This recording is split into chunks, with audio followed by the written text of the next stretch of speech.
stay in touch while you chill out. Join the summer conversation. Only on Cape Talk. Only on Cape Talk. It's time for The Naked Scientist with Dr. Chris Smith. And of course, Dr. Chris Smith joins us every week this time. And Chris, good morning. How are you? Happy New Year. Happy New Year, Jeremy. New Year, and Jeremy. incidentally, our Prime Minister David Cameron left his daughter in a pub when she was about 5. And I think they'd gone out for a pub lunch. And they all left as a family because he's got 3 kids and drove off, and they got some way down the road before I think one of them said, well, I think her name's Florence. Where's Florence? Oh, we've left her in the pub. This is the Prime Minister of, as it was at the time, of the UK. Anyway, they went back and got her. She was fine. I don't think she was enjoying a pint, but she was still in the pub. Oh, that's a nice one. Thank you so much, Chris. Appreciate that story. Chris, we have many questions for you as usual. I'm going to start off with the first one. Hello, Dr. Chris. Proud parents often take photographs of their newborn baby.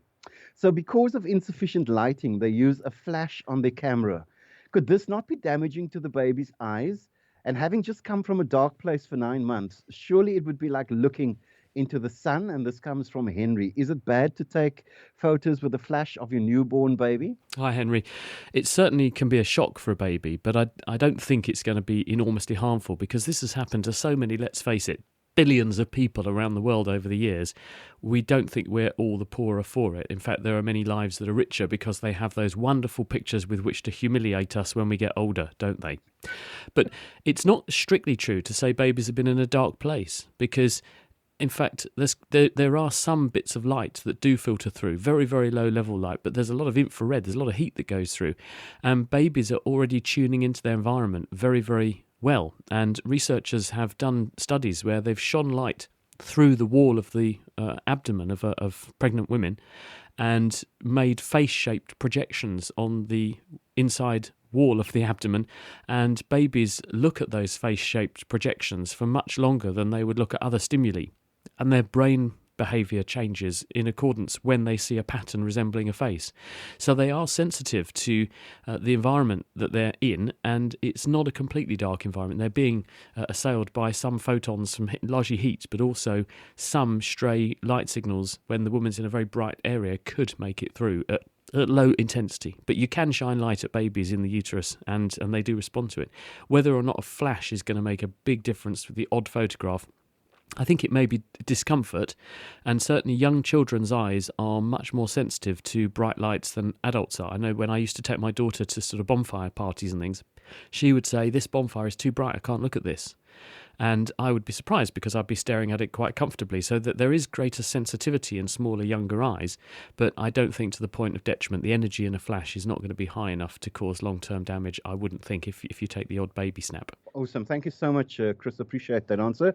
Another one coming in. What is ocular myasthenia gravis? It comes from Dean. Well, myasthenia gravis, the my in front of things, means muscles. And the condition myasthenia gravis is where the neuromuscular junction, which is the connection between a nerve that controls a muscle, a motor neuron, and the muscle, goes wrong. Because under normal circumstances, you control muscles by sending signals down motor nerves. Those motor nerves at what's called a motor end plate deluge one part of the muscle surface with the chemical acetylcholine, which is a nerve transmitter. The muscle listens to this signal and then in response sends a burst of electrical activity and calcium through the muscle, and that makes it get shorter and contract. If something gets in the way of that nerve signal getting into the muscle, then you effectively divorce the ability to control the muscle properly with the nerve. And this is the condition myasthenia gravis, and it's an autoimmune condition. For some reason, some people make antibodies which soak up their own transmitter at that point, and so they can't see the signal coming out of the nerve properly. And one of the signs that someone's got myasthenia gravis is their eyelids can be a bit droopy. So when you see a person, they look almost like they're half asleep, and it's because of droopy eyelids. And this is because the signals from the levator palpebrae, which is the muscle that elevates the eyelid and opens your eyes for you, those signals are a bit impeded, so you get slightly droopy eyelids. Luckily, we can treat this condition. We can find in some cases what the underlying cause is, and in some cases you need a surgery to remove what the underlying cause is. In other cases, we can give drugs that pep up the level of the acetylcholine transmitter, and this helps to outcompete the troublesome antibodies and restore the correct communication between the nerve and the muscle. But this is the reason it happens, and thankfully it's one of those things that we can spot and we can help people with. Great stuff. My guest is Dr. Chris Smith, as usual, the Naked Scientist, with us on a Friday morning from 9:30 through to 10. Please get your questions in. Anything science or medically related, 021 446 0567, 072 567 1567. That is the WhatsApp line. Cherie in Pinelands, thank you so much for calling in. What is your question for Dr. Chris? Good morning, Dr. Chris. My question actually came from my son. He asked me if there is a disease or condition whereby you are technically sick, but it works as an advantage against something else, like protects you from another disease or another condition. And I had no answer. Sherry, that's a lovely question. And it's very relevant to the African continent, because the one that springs immediately to my mind is sickle cell anemia. Very common among certain populations of African countries. This is where you inherit a change in the structure of your hemoglobin. It switches one genetic letter in the hemoglobin. Valine is the amino acid, is switched in for glutamic acid. And this has the effect of altering the shape of the hemoglobin, the red oxygen-carrying molecule in your blood cells, very subtly, so that when they end up in a low oxygen condition, the blood cell changes shape because the hemoglobin forms a different crystalline structure. So instead of being a nice round circle, it forces the red blood cells to become almost spindle-shaped, and they don't pass through small blood vessels so easily. They lodge. Now, this, in certain circumstances, can be very destructive because the blood cells get broken down, so this leaves a person with anemia, hence the name sickle cell anemia, but it also has the impact that it can starve downstream territories of adequate blood flow, and this can mean it's painful. And it can also do damage because it cuts off the blood flow to those bits of the body, and so it's both painful and harmful. So what's the advantage, I hear you ask? Well, under certain circumstances, people are exposed to malaria. It turns out that the malaria parasite does not tolerate being in blood cells with sickled hemoglobin. So therefore you tend to see in populations who are being subjected to high pressure from malaria a high representation of sickle cell anemia, or higher. So it's what we call a balanced polymorphism. You're paying a price by having sickle cell anemia, but you're gaining an advantage in certain environments through having that disadvantage, which gives you back an advantage because you can't succumb so easily to a disease that would otherwise cause enormous destruction to your population. So the frequency of the gene that causes the condition increases in the population. Okay. Cherie, thank you. Thank you. Any questions for the Naked Scientist, Dr. Chris Smith? Roger in Durbanville. Hi, Dr. Chris. I recently saw a TV program about a particular American warship, and during its which is now a museum, and during its active career, they mentioned that there were 360 deaths on board, twice as many from suicide as from action. Now, that parallels what I've read about the British troops in the Falklands War, that twice as many subsequently committed suicide as were killed in the war itself. Presumably this is related to PTSD. But would these be isolated examples, or is it a much wider phenomenon, in which case surely the numbers must be horrendous? I do profess to not being an expert on this particular topic, but what I will say is that having spoken to forces personnel who have both been in action but also in areas where they might be called up at any moment in time, there are experiences that those people have that can be extremely traumatic, as you say, PTSD.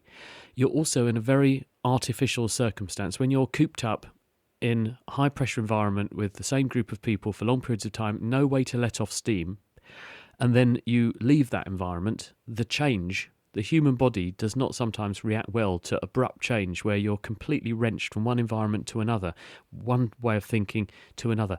And this can have long-term repercussions on people's mental health. And you do find that people who've been forces personnel are way overrepresented among people who need help for mental health problems in the aftermath, especially if they've been in very stressful situations on the battlefield, for example, but also just in the environment leading up to being on the battlefield or coming home from the battlefield. So I suspect that you're quite right that this is not an isolated phenomenon, that this is because someone's looked something where they've got data that supports that.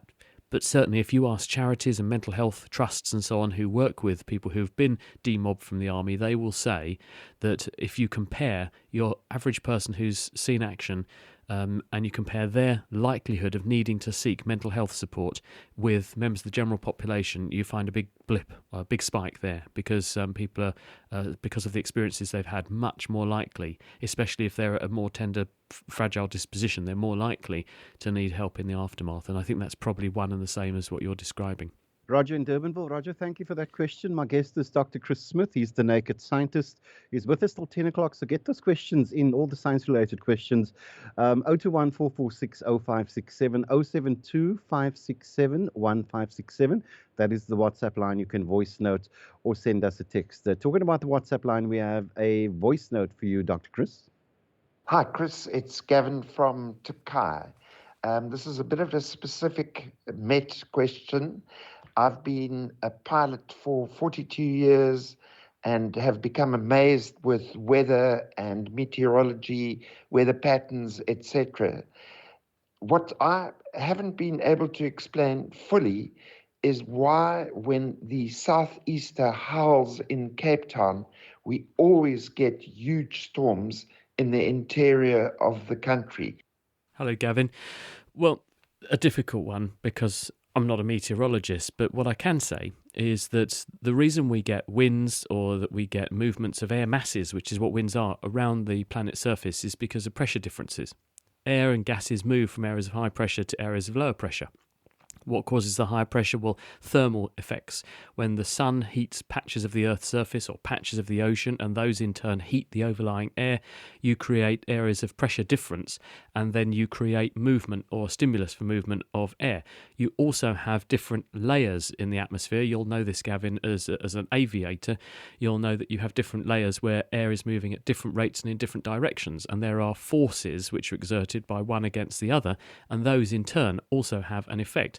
You can draw air up from the poles, which has the effect of pulling very cold air from down south or up north if you live up north. This is what happened with the bomb cyclone, as they were calling it, up in the Americas last week and the week before, when they saw very dramatic falls in temperature. So you can move masses of air around. So if you have a really strong set of winds or air movements, of course it's not going to be an isolated phenomenon. If one thing's moving a lot, there's probably another thing moving a lot, and it's coming from somewhere else. These things are all worked or massed together. They're all integrated, and there are knock-on effects. It's a bit like a giant spider web where all the strands are connected, and if you cut a few, the shape of everything changes. And this is why predicting the weather is so difficult and has some of the most powerful computers the world owns doing those sorts of prediction tasks.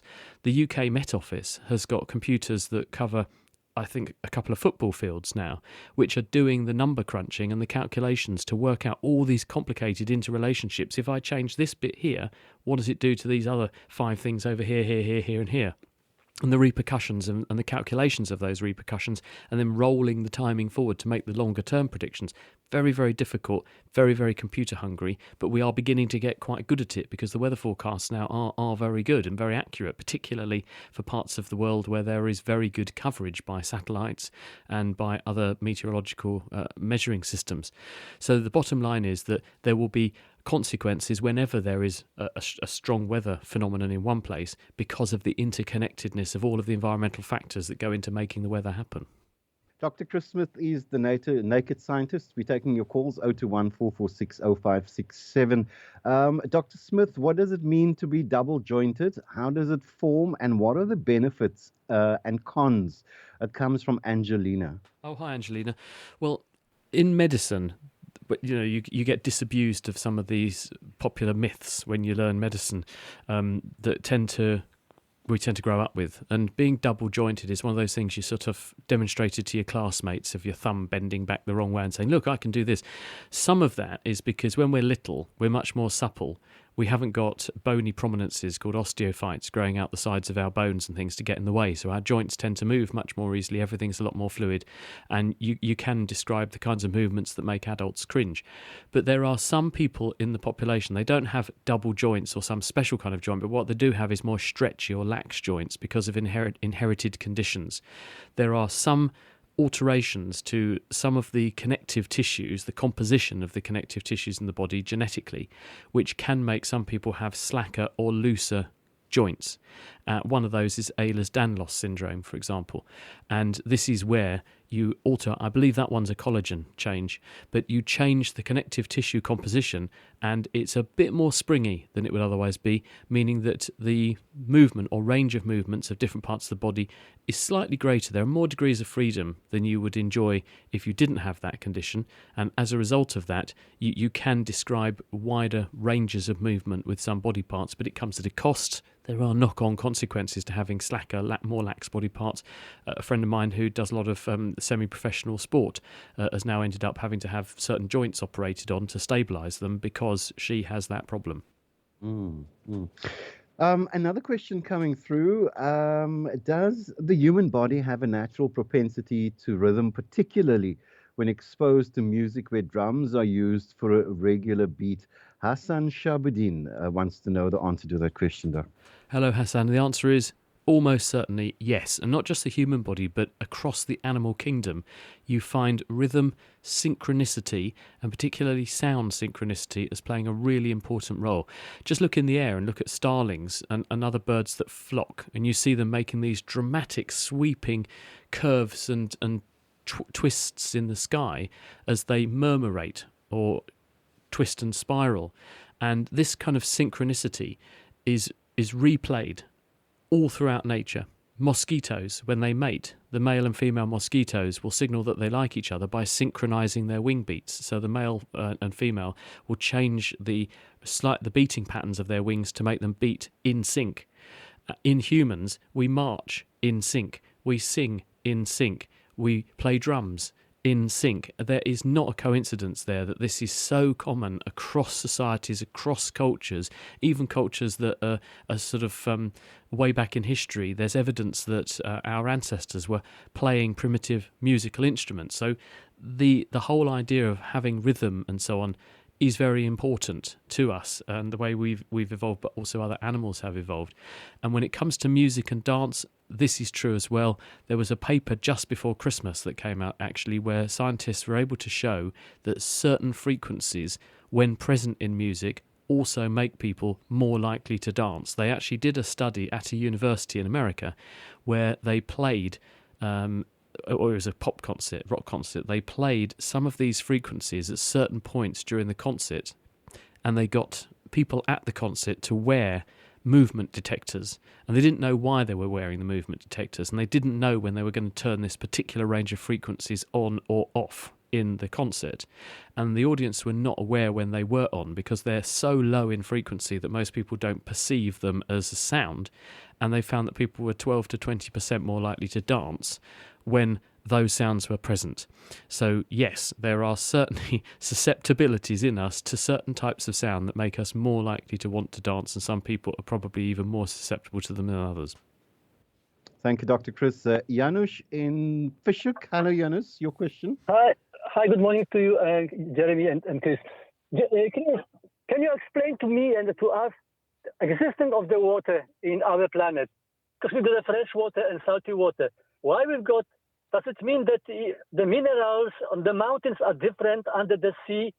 Where is this water coming from? And I heard that it's coming from the rocks changing this structure into the water. Can you explain to us, please? I can try, Janusz, yes. The reason we think water is so important is because it's an amazing solvent. It dissolves things, and it makes possible the chemical reactions that life as we know it here on Earth follow. And it also has other exciting chemical properties that mean that, that there are processes that are life-friendly at play. So we think that water is a good hallmark to look for. Now, one of the other things that water tells us, if we see liquid water, is that the conditions on the place where the water is are just right for life as well, because life, as we know it, needs a very narrow set of parameters in terms of it can't be too hot, it can't be too cold for liquid water to exist. And that means that if a planet has liquid water, those conditions must exist on that planet. And planets that have those conditions sit at a certain distance from their star. It depends on how hot and therefore how big the star is. But the planets that sit at the right distance, which is dubbed the Goldilocks zone because it's not too hot, not too cold, it's just right, they can have liquid water there. Water is a common molecule in the universe. Most of the water we have on our planet has come here in asteroids and some comets that in the first billion years or so of the Earth's existence all rained down on us, and they deposited water here. There was a bit of water in the dust that formed the Earth at the outset, but most of it did rain down in rocks that hit us. Other planets around other stars in other parts of the galaxy and other parts of the universe are going to be almost the same in terms of how they get together, how they're formed, their composition, and therefore how much water they have. And so it's almost certain that there will be other wet, watery worlds out there, like a home from home for us. But that water will serve the same important chemical processes there as it does here, meaning that if life is one of those inevitabilities, if you give the right conditions for long enough, life pops up. It's likely that life as we know it is going to exist elsewhere in the universe as well, because it seems to have got started here pretty quickly. Okay, thank you so much, Janusz, for that question. We have a voice note coming in for Dr. Chris, the Naked Scientist. I've recently seen a video of ball lightning. So my question is, how does that happen? And could that explain a lot of UFO sightings? This is the speculation. Yeah, thanks for the question. I'm not exactly sure how ball lightning works. I don't know how sure physicists are that they've got the explanation right. But this is a phenomenon where, rather than just a fork of electrical ionization coming down from a cloud to the Earth's surface, producing a white light, a lot of heat and a big bang, instead you get this moving sphere of it looks like lightning, but it's a sphere, and it drifts along, moves along, and then disappears. One argument I'd heard for it is that it's a ball of plasma. When you take a gas or a material and you subject it to a really fierce set of conditions, and when you have a lightning bolt, the temperature of that is about 30,000 degrees C, it's so hot that it strips the atoms apart, so you get full ionization of the atoms, and you get this state of matter called a plasma. And if for some reason that plasma can form a stable ball-like arrangement, then that, I believe, is what we dub ball lightning. But if anyone knows better, do tell me. But certainly because of the strangeness of this phenomenon, and it looks like something ethereal in the pictures that I've seen of it, yes, it would certainly be something that people could interpret under certain circumstances as alien life, yeah, or ghost or something. So I'd say very likely. But if anyone has a really good explanation for why ball lightning happens and under what circumstances, do please illuminate me, enlighten me, you could say. One last question from me, Dr. Chris, and you can give a very short answer. Myth or science? You let me know. So when some people have said to me that when their left hand itches, they are sure to receive money. But when the right hand itches, they are sure to pay out money. But I've got to tell you, Dr. Chris, that a couple of days before payday, my left hand itches. Myth or science? Well, there's this thing called the placebo effect and the nocebo effect, where if you want something to happen, you tend to describe that it is happening more or less, dependingly. So I would say it's probably anticipation and the fact that you've been brainwashed into believing that to be true. So unsurprisingly, on the odd occasion it does happen, you tend to say, aha, see, I told you so. So you're attaching significance to a coincidence. Dr. Chris Smith, the Naked Scientist. Doc, thank you so much. It's all right. lovely talking. Likewise, Jeremy. Happy New Year, and until next week. Thank you. See you.